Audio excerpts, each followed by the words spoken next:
Detroit, 1964. The second floor of Hitsville, USA, smelled like floor wax and stale cigarette smoke, and something harder to name. Maybe ambition, or maybe the specific kind of anxiety that settles into a room full of people who need to perform before they're ready. The rehearsal space had mirrors on three walls, long ones, floor to ceiling, the kind that showed you everything you'd rather not see about yourself. Marvin Gaye had been sitting alone in the corner for nearly 20 minutes before anyone else arrived. He wasn't warming up. He wasn't reviewing lyrics. He was just sitting there, jacket off, tie loose, looking at his own reflection like he was waiting for it to tell him something. Cholly Atkins walked in at 9 sharp. That was the thing about Cholly. He was always on time. He'd spent decades learning that the difference between a great performer and a forgettable one wasn't raw talent. It was precision. Every step landed exactly where it was supposed to. Every gesture arrived exactly when the music called for it. He'd choreographed the Cadillacs, worked with Cab Calloway, and built his entire career on the belief that a body on stage was making an argument, and that argument had to land clean. Barry Gordy had hired him to run what insiders called the Artist Development Program, though the name people used more freely was simpler, the Charm School. It sounds warm, almost gentle, but what it actually was, and everyone inside those walls understood this without it ever being said directly, was a finishing machine. A program designed to take young black artists from the streets of Detroit and sand down every rough edge until what remained was something that white America could look at without flinching. You learned which fork to use at dinner.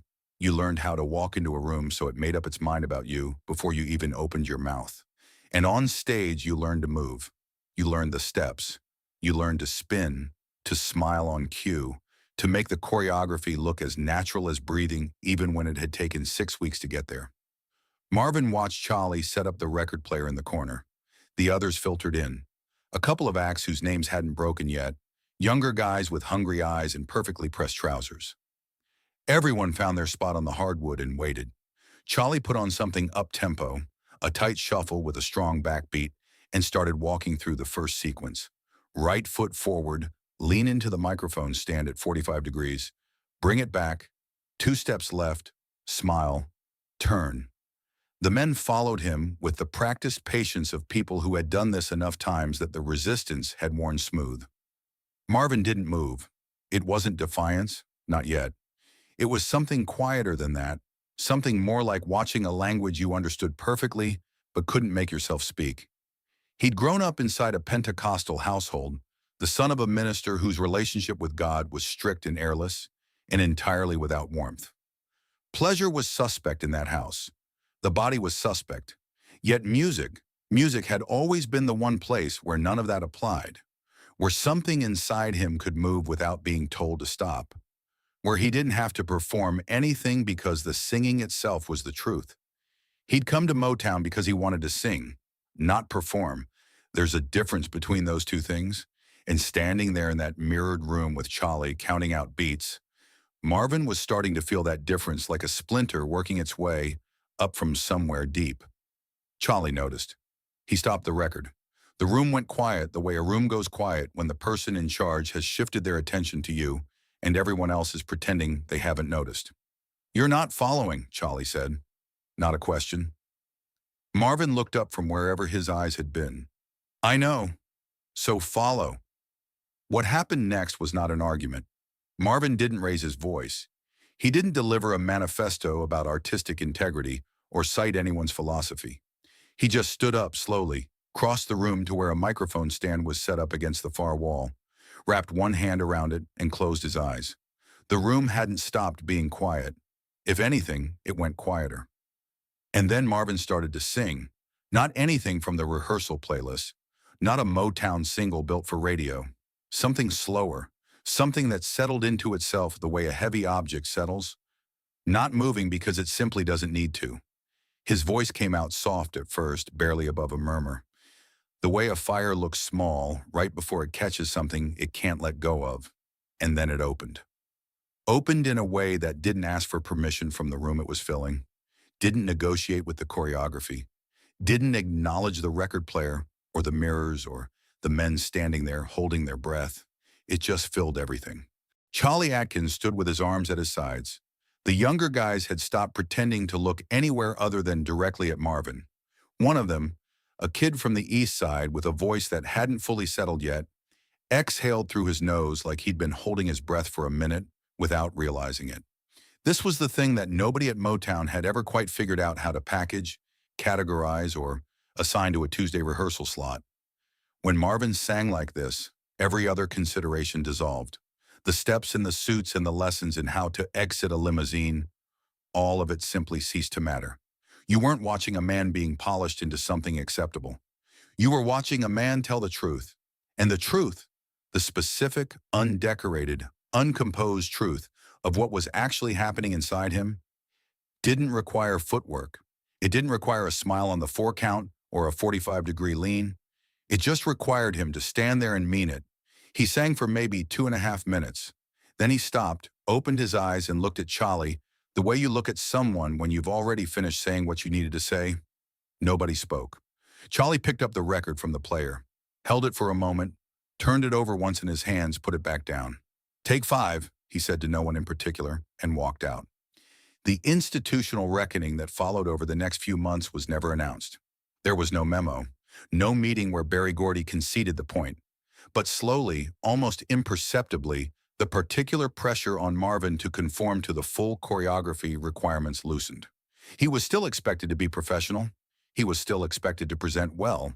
But the insistence that he match the synchronized precision of the Temptations or the Four Tops on stage, that specific demand stopped being made with any real conviction because it kept running into the same wall. The records were selling. The venues were filling up. Audiences were making their way across the country to watch a man sit on a stool and make them feel something they couldn't name. At some point, even the most stubborn machine has to acknowledge when it's wrong, even if it never says so out loud. Berry Gordy didn't say it out loud. That wasn't how he operated. He preferred to let facts accumulate until they were undeniable, then act as if they always had been. But people who worked closely with Marvin during that period all noticed the shift.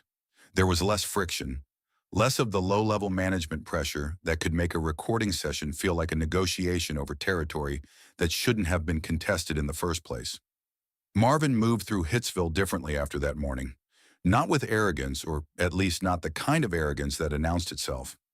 With something quieter than that, a settled quality, like a man who had located the floor beneath him and stopped worrying about falling through it.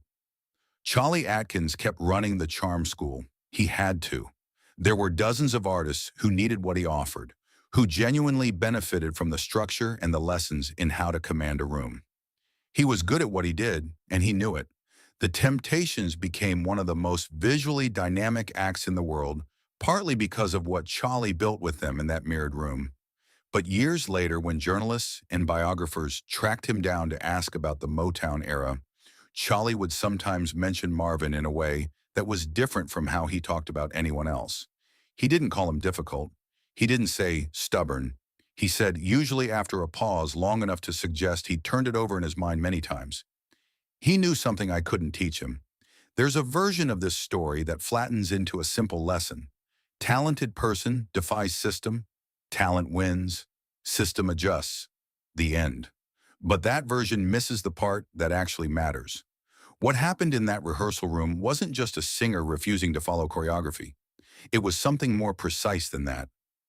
Motown's charm school existed to produce a specific kind of black artist, one who was safe, sellable, and legible to a mainstream American audience that was willing to love black music as long as it arrived in the right packaging. The whole enterprise was built on a negotiation that the artists themselves were barely consulted on. We will make you successful, and in exchange, you will give us the version of you that we can sell without frightening anyone. Marvin understood that negotiation. He lived inside it from the day he walked through the door at Hitsville. And in that mirrored room at 9 in the morning, with Cholly Atkins waiting and the other men watching, he decided that he was done performing his half of it. Not loudly, not with a speech, just by walking to a microphone and refusing to pretend. He didn't dismantle the machine.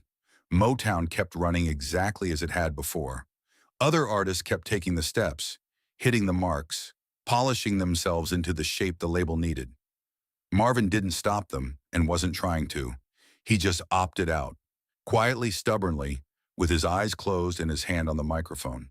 And the machine, for all its efficiency and calculation and carefully maintained leverage over the artists it had built into stars, had no answer for that. It could choreograph a performance, it could schedule a charm school and hire the best teacher and measure your progress in increments. But it could not manufacture whatever happened when Marvin Gaye stood completely still and opened his throat. That part was never in the curriculum. It was never going to be in the curriculum. The rehearsal room where it happened is gone now. The whole second floor of Hitsville, USA, has been rearranged into museum space, and tourists walk through it taking photographs of the original recording console and the gold records and the promotional posters going back to 1959. It's worth visiting. There's real history in those walls. But somewhere in that building, if you stand in the right spot, you're standing approximately where Marvin stood that morning, where he closed his eyes, where he sang for 2.5 minutes and changed the terms of his own existence inside the most powerful hit-making machine in American music. He didn't win by fighting. He won by refusing to compete on ground that wasn't his. That was the revolution, not the social conscience of what's going on, not the raw sexuality of let's get it on, not the Grammy speech or the exile in Belgium, or any of the headline moments that music history tends to reach for when someone asks who Marvin Gaye was.